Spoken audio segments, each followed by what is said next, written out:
Hello and welcome to the Discover History YouTube channel, and we've been inundated with requests lately, and I will say please keep sending them to us. You can email them discoverhistory@aol.com, or please drop us a message or make a comment on Facebook, Twitter and Instagram.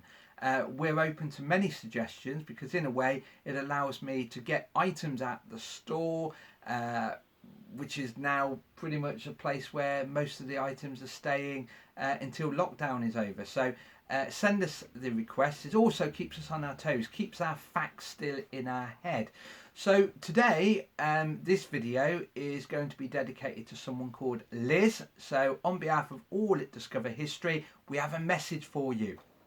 Liz, there's the message. Happy birthday from all at Discover History. Now, anyone else watching this is probably wondering why I've wrote it in Viking runes. Well, there's a reason. Liz is having a birthday party themed Viking. So today's video we thought would be on the Vikings. Now, the word Viking is an interesting one. We use the word today very loosely. We always say it, Vikings this, Vikings that. There's a television series called The Vikings. There's even a brilliant film that I used to watch years ago called The Vikings with Kirk Douglas. I'm sure many of you have watched that film. I used to watch it with my dad all the time. The film Vikings is a weird one. Lots of fur leggings being worn, or in particular, leg warmers made of animal fur. Interesting one, doesn't exist.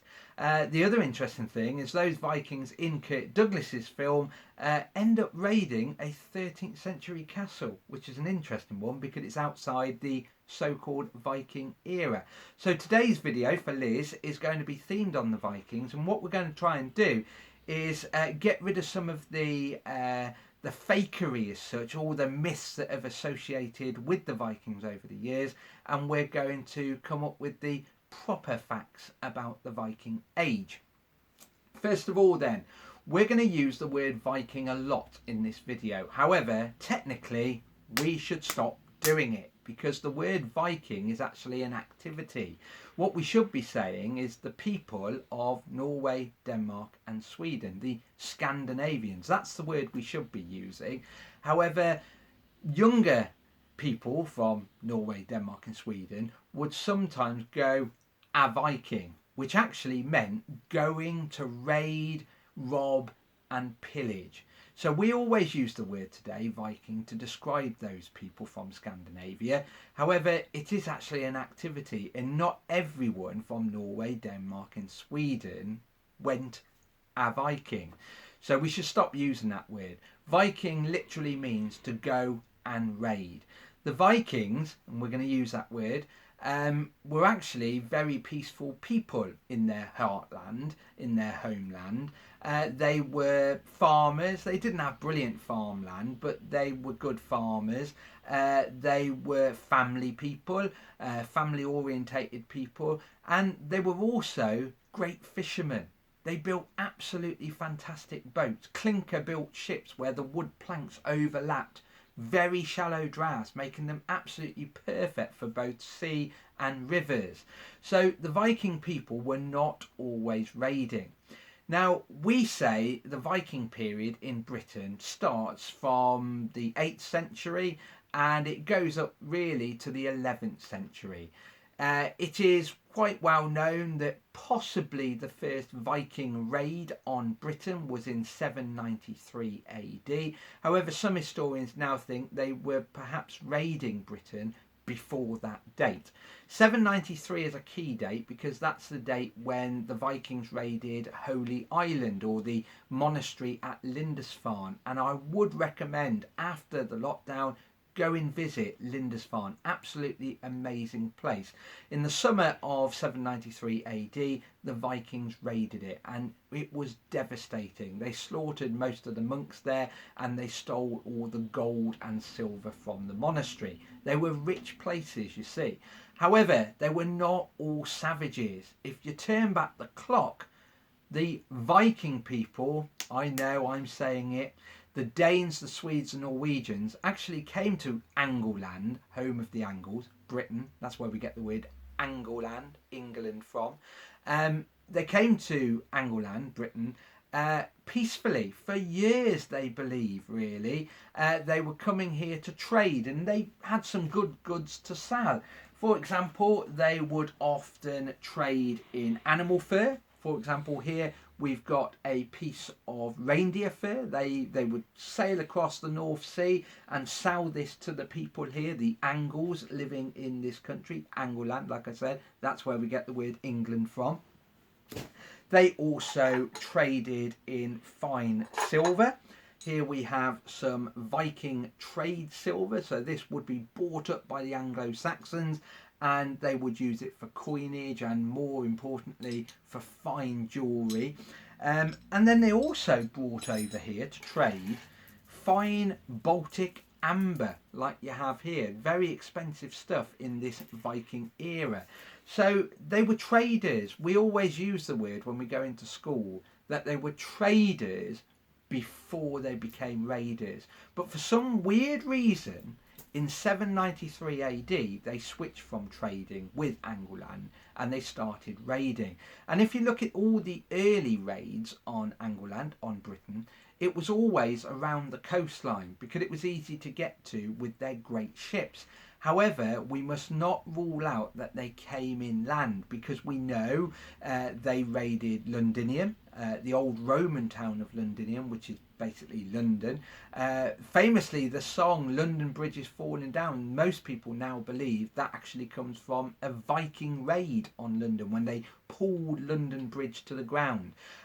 They even came to Worcester. They came up the Bristol Channel, raiding places like Bristol, in Gloucester, and even Worcester, where there was a monastery, which is now the site of Worcester Cathedral.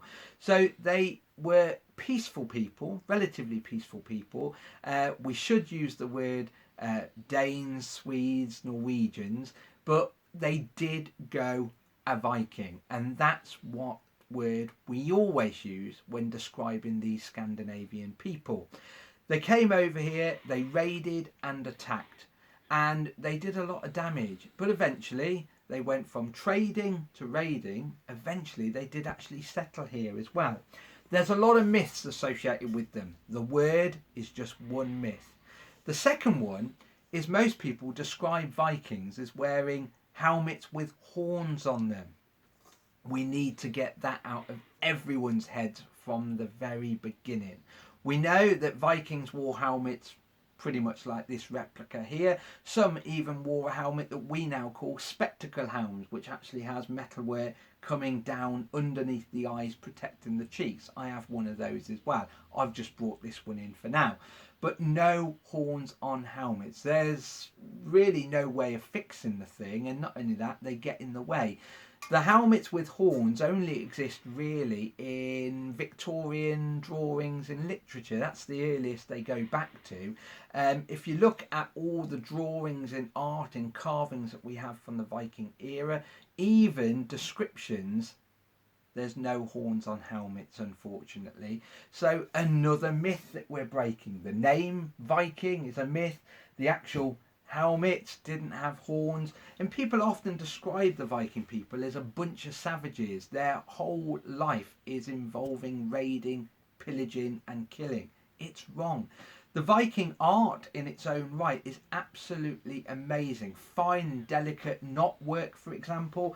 The Vikings were not savages, they were not unclean people as well, because we have two other artefacts here that are replicas that we use when we talk to school children or to talk groups. We have combs, so we know that they comb their hair. We have razors, so even though we think of Vikings as having these big beards and big moustaches and long hair, why would you carry a razor? That's because not everyone had big beards and moustaches. Some of them would have been shaving their face. The combs, by the way, some of the combs were also pretty small, like this one. And we now think that these would have been specifically used on moustaches or beards. And then this thing that a lot of people actually think is actually a pen is not a pen. This is actually a bone ear scoop. So even though we think of these Viking people as raiders and fighters and warriors, they also looked after themselves as well. We also think that the Vikings used to bury people at sea. In the famous film The Vikings with Kirk Douglas, there's the great Viking burial at the end where the ship goes out into the sea with the dead Kirk Douglas laid on it, and then they set fire to it. Well, Viking ships were very well made. They were intricately made, very expensive things. So they wouldn't have just burnt the thing. Some Vikings were buried in ships. We know that they were brought onto the land and buried in them, but it was extremely rare. Most Vikings just received a burial in the ground, a pagan burial with all the grave goods, the swords, the weapons that they needed in life, but in their afterlife, into Valhalla, as they called it then. The other interesting fact is people always assume Vikings went into battle wearing lots and lots of armour and carrying weapons like this, the famous sharp, lethal Viking sword made of iron, used for cutting and slashing at their opponents. The interesting thing, Viking swords were extremely expensive things. Not everyone had a sword. The most common weapon used by Vikings on a raid was in fact the spear. Other than that, some carried a bow and arrow, some carried axes, other ones even carried stones and used a slingshot. So what we must not do is assume that Vikings were always killing and raiding, wearing horned helmets and beating people with sharp swords, and then finally burying their dead at sea in a burning boat. The Vikings are more important people than that. They are peaceful fishing folk from Norway, Sweden and Denmark, and they turned to raiding in the 8th century. Raiding eventually came to an end around about 1066 in Britain, but that was really because the Normans come along. But if you look at the word Norman, it just means Norseman. Basically, the Normans that came along in 1066 under William the Conqueror had their ancestry in the Viking people. Viking people that settled, interestingly, in Normandy, in what is today France. So hopefully, Liz, this has been educational for you. We've broken some of the myths. Helmets with horns? No. Raiders? Not really, not all the time. And we wish you a happy birthday. And for anyone else out there, please do send us requests. We like doing these videos and dedicating it to people. Anyway, on that note, stay safe, stay in, and see you soon. Bye bye.